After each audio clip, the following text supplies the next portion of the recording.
Okay, continuing the series on spiritual veganism, which is basically verses that I consider to be vegan-oriented. It's not necessarily about avoiding meat or about anything of that nature. It's verses that I think about and consider to be part of my ongoing mantras, if you will. This one I'm going to read right now is from Proverbs 17, verse 1. Unlike other times where I read from King James, I'm going to read from the New International Version, just because it's a little bit different. Better a dry crust with peace and quiet than a house full of a feasting with strife.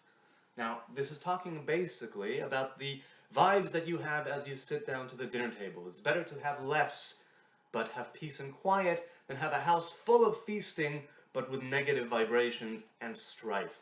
So this is talking maybe more about relationships between people, but I take it in a lot of ways to be about the relationship between man and animals, man and nature.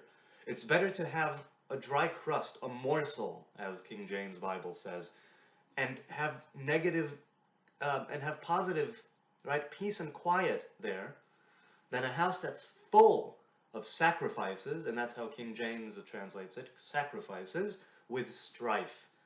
This is about more than how you sit down to the dinner table. It's about how you sit down to the dinner table in your home. And I honestly, truly do believe that great ideas, world peace, right, starts at the supper table. When you sit down to your plate, what is it exactly that you are consuming? What is it exactly that you are taking into your body? What we eat sustains us and strengthens us and helps us to act in the world.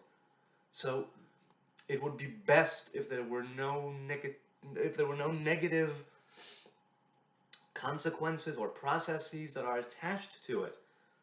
So I'm not saying that the vegan life is perfect.